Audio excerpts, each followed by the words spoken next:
Hello students, Shrimati मोहरी देवी तापड़िया कन्या महाविद्यालय के इस यूट्यूब चैनल में आपका फिर से स्वागत है।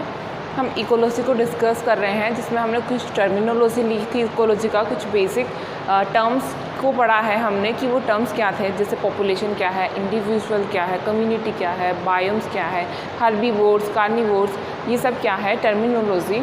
कल हम टर्मिनोलॉजी पढ़ रहे थे। आज के लेक्चर में हम देखेंगे कि इकोलॉजी के टाइप्स कौन कौन से होते हैं या फिर किस बेस पे इकोलॉजी को डिवाइड किया जा सकता है।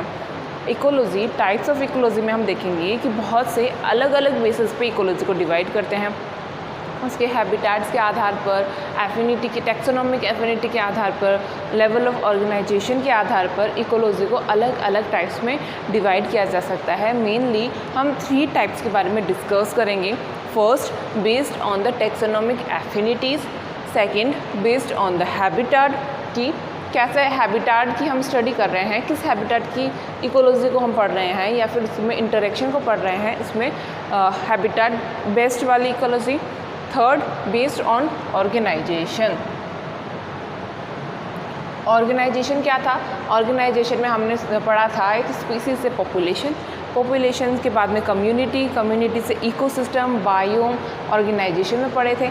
इन सब की इकोलॉजिकल स्टडी जो होगी वो इसके अंदर हम ऑर्गेनाइजेशन बेस्ड इकोलॉजी की स्टडी के अंदर करेंगे। सबसे पहले देखते हैं based on taxonomic affinities. Taxonomic affinities से हमारा क्या मतलब है?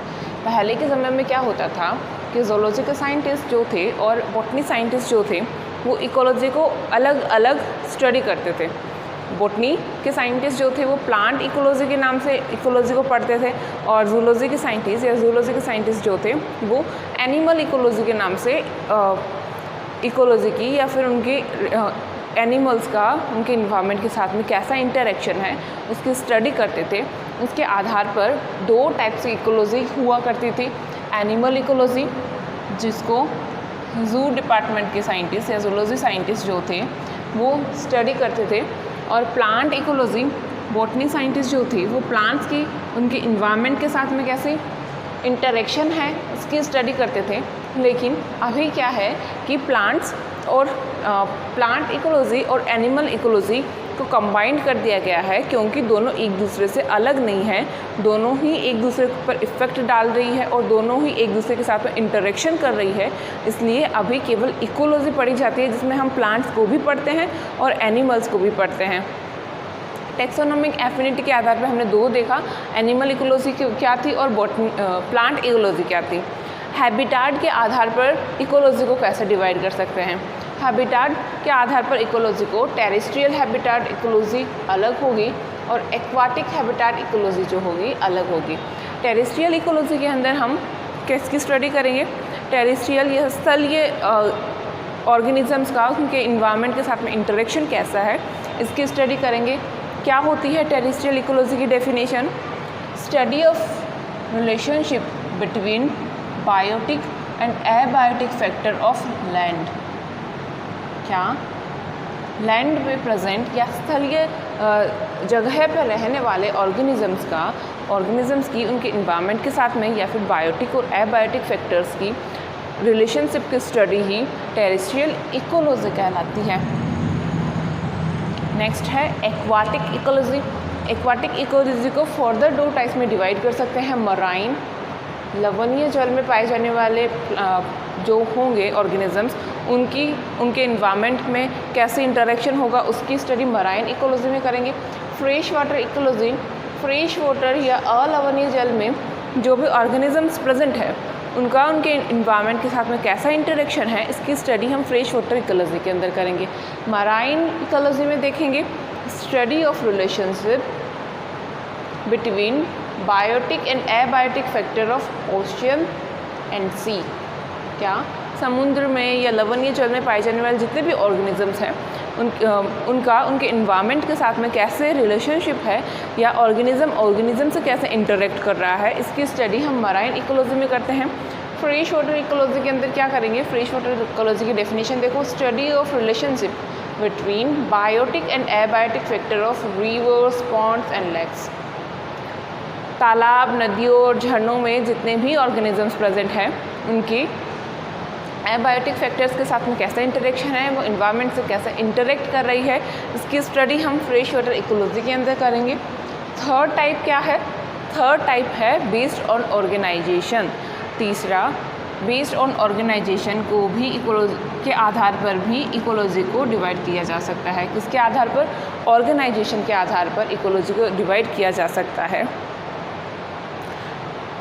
किसी एरिया की, किसी पर्टिकुलर एरिया का एनवायरनमेंट, वहाँ पे रहने वाले बायोटिक और एबायोटिक फैक्टर्स जो होंगे या फिर इकोलॉजी जो होगी उस एरिया की, वो एक पर्टिकुलर इंडिविजुअल से और ग्रुप ऑफ इंडिविजुअल दोनों से प्रभावित होगी। यहाँ पे हमने लिखा है ecology of an area are also depends upon the individual organism. केवल एक ऑर्गेनिज्म से भी वहाँ का एनवायरनमेंट और वहाँ रहने वाले अदर ऑर्गेनिज्म इफ़ेक्ट हो रहे हैं और ग्रुप ऑफ ऑर्गेनिजम्स के थ्रू भी इकोलॉजी जो है उस एरिया की वो इफ़ेक्ट हो रही है, प्रभावित हो रही है। इसके दो टाइप्स हैं, auto ecology and sin ecology. Second, syn ecology. Auto ecology, auto से हम क्या मीनिंग समझते हैं? सिंगल इकोलॉजी मतलब इकोलॉजी केवल एक इंडिविजुअल्स के उसके इन्वायरमेंट्स में कैसी इंटरेक्शन है, इसकी स्टडी करेंगे। क्या लिखा है ऑटो इकोलॉजी की डेफिनेशन में? इसे इंडिविजुअल इकोलॉजी के नाम से भी जाना जाता है। किसे? ऑटो इकोलॉजी को इंडिविजुअल इकोलॉजी के नाम से भी जाना जाता है। इनके अंदर हम स्टडी क्या करते हैं? इनके अंदर हम स्टडी करते हैं कि इंडिविजुअल्स जो होते हैं वो एक दूसरे से कैसे इंटरेक्ट कर रहे हैं और अपने इन्वायरमेंट से कैसे इंटरेक्ट कर रहे हैं। लेकिन इंडिविजुअल्स एक ही स्पीसीज़ के होने चाहिए, सेम स्पीसीज़ के इंडिविजुअल्स को ही ऑइटो इकोलॉजी के अंदर स्टडी कर रहे हैं। क्या? Study of relationship between individual of same species के इंडिविजुअल्स के रिलेशनशिप की स्टडी कर रहे हैं। किसके साथ में? उसके इन्वायरमेंट के साथ में वो इंडिविजुअल जो है वो कैसे इंटरेक्ट कर रहा है, उसकी स्टडी हम ऑटो इकोलॉजी के अंदर कर रहे हैं। लेकिन यहाँ पे कंडीशन क्या है? यहाँ पे कंडीशन ये है कि जितने भी इंडिविजुअल्स प्रेजेंट हैं वो सेम स्पीसीज़ के होने चाहिए। स्पीसीज़ की जब डेफिनेशन हमने देखी थी तो हमने क्या कहा? स्पीसीज़ में उन ऑर्गेनिजम्स को या उन इंडिविजुअल्स को इंक्लूड करते हैं जो एक दूसरे से फर्टाइल सेक्सुअल रिप्रोडक्शन के थ्रू फर्टाइल ऑफस्प्रिंग का फॉर्मेशन कर सकते हैं। तो जैसे एग्जांपल, यदि कैट का एग्जांपल लें, या ए जो कम्युनिटी है हमने कैट माना है, तो सारे जितने भी इंडिविजुअल्स होंगे वो कैट होने चाहिए। क्या स्टडी कर रहे हैं? डायग्राम में देखो, एक पर्टिकुलर इंडिविजुअल की उसके इन्वायरमेंट के साथ में कैसा इंटरेक्शन है इसकी स्टडी कर रहे हैं। इसे इंडिविजुअल इकोलॉजी भी कहते हैं। क्यों? क्योंकि इनमें सेम स्पीसीज़ के इंडिविजुअल्स की स्टडी करते हैं कि एक स्पीसीज़ के इंडिविजुअल्स जो होंगे वो अपने इन्वायरमेंट के साथ में कैसे को रिलेट कर रहे हैं या उसके साथ में कैसे इंटरेक्शन कर रहे हैं, इसकी स्टडी ही ऑइटो इकोलॉजी कहलाती है। सिन इकोलॉजी क्या है? सिन इकोलॉजी, सिन डिफरेंट, सिंस का मीन क्या होता है? डिफरेंट। इसके अंदर हम अलग अलग इंडिविजुअल्स के पॉपुलेशन की स्टडी करेंगे। किसके अंदर? सिन इकोलॉजी के अंदर हम अलग अलग इंडिविजुअल के पॉपुलेशन की स्टडी कर रहे थे। ऑइटो इकोलॉजी के अंदर हम केवल एक सिंगल पॉपुलेशन जो थी वो कैसे इंटरेक्ट कर रही है अपने इन्वायरमेंट के साथ में उसकी स्टडी कर रहे थे। लेकिन सिन इकोलॉजी के अंदर अलग अलग पॉपुलेशन लेंगे। कैट की पॉपुलेशन हो सकती है, डॉग की पॉपुलेशन हो सकती है, प्लांट्स की पॉपुलेशन हो सकती है। ऐसे बहुत सारी पॉपुलेशंस जो होंगी उनकी स्टडी उनके इन्वायरमेंट के साथ में करेंगे। लेकिन यहाँ पर भी एक कंडीशन है। ऑइटो इकोलॉजी के टाइम पे कंडीशन क्या देखी थी हमने कि सेम ही स्पीसीज़ के मेंबर्स होने चाहिए सारे। यहाँ पे क्या कंडीशन है? यहाँ पे ये कंडीशन है कि वो जितने भी पॉपुलेशन की हम स्टडी कर रहे हैं वो सभी सेम जियोग्राफिकल एरिया में होने चाहिए। सेम जियोग्राफिकल एरिया के अंदर प्रेजेंट डिफरेंट पॉपुलेशन जो हो वो एक दूसरे से कैसे इंटरेक्ट करती है और अपने इन्वायरमेंट के साथ में कैसे इंटरेक्ट कर रही है, इसकी स्टडी ही सिन इकोलॉजी कहलाती है। डायग्राम हमने यहाँ एक डायग्राम ड्रॉ किया है जिसमें दो पॉपुलेशंस बनाई हैं। ए पॉपुलेशन, फॉर एग्जांपल ये कैट की पॉपुलेशन मान लें हम। Second, B population, B population जो है वो यदि डॉग्स की पॉपुलेशन माने, सी पॉपुलेशन कुछ प्लांट्स मान लेते हैं,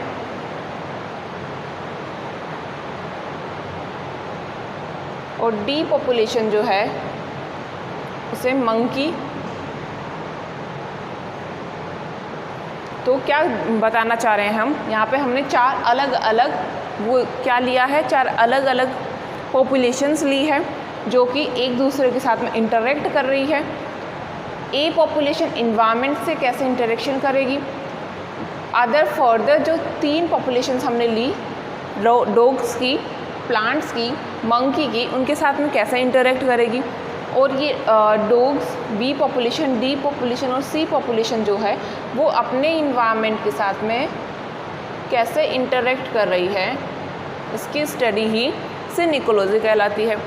क्या कहा है हमने, ऑटो इकोलॉजी में हमने कहा, इसे इंडिविजुअल इकोलॉजी भी कहते हैं। इंडिविजुअल इकोलॉजी क्यों कहा, क्योंकि इसमें एक ही पॉपुलेशन के मेंबर्स की स्टडी कर रहे हैं हम कि एक पॉपुलेशन के अंदर सेम स्पीसीज़ के जो मेंबर्स प्रेजेंट हैं वो अपने इन्वायरमेंट से कैसे इंटरेक्ट कर रहा है, इसकी स्टडी ही हम ऑटो इकोलॉजी के अंदर करते हैं। और सिन इकोलॉजी के अंदर दो या दो से अधिक पॉपुलेशंस वहाँ पे प्रेजेंट होगी। कहाँ, एक सेम जियोग्राफिकल एरिया के अंदर प्रेजेंट जितनी भी डिफरेंट पॉपुलेशंस हैं वो एक दूसरे को कैसे इफ़ेक्ट करती है और अपने इन्वायरमेंट को कैसे इफ़ेक्ट करती है, इसकी स्टडी ही सिन इकोलॉजी कहलाती है।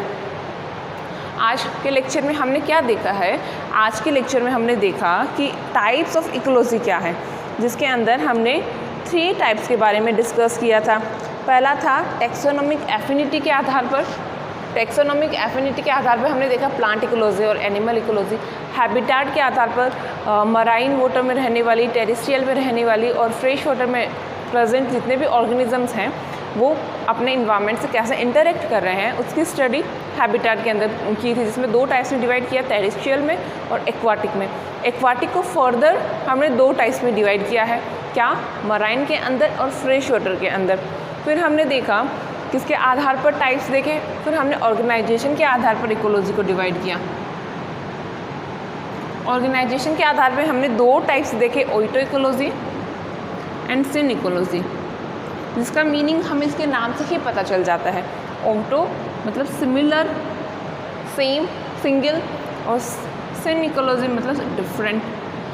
ऑटो इकोलॉजी में इसे इंडिविजुअल इकोलॉजी भी कहा गया। इसके अंदर एक ही पॉपुलेशन के सेम मेंबर्स, एक ही स्पीसीज़ के मेंबर्स की स्टडी उसके इन्वायरमेंट के साथ में कर रहे हैं। कंडीशन क्या थी, जितने भी मेंबर्स वहाँ पे प्रेजेंट हैं वो एक ही स्पीसीज़ के होने चाहिए। यदि डॉग स्पीसीज़ की बात करें हम तो सारे मेंबर या सारे ऑर्गेनिजम्स जो है वो डॉग होने चाहिए। उनकी स्टडी उनके इन्वायरमेंट के साथ में कैसे, उसकी हमने ऑटो इकोलॉजी कहा। फिर सिन इकोलॉजी, सेम जियोग्राफिकल एरिया में प्रेजेंट जितनी भी डिफरेंट पॉपुलेशंस हैं वो कैसे एक दूसरे को इफ़ेक्ट कर रही है, कैसे एक दूसरे से इंटरेक्ट कर रही है और कैसे अपने इन्वायरमेंट के साथ में इंटरेक्शन करती है, इसे ही सिन इकोलॉजी कहा। वीडियो को ध्यान से देखना, अगर इसमें कुछ कन्फ्यूजन हो तो मुझसे शेयर करना। Have a good day students.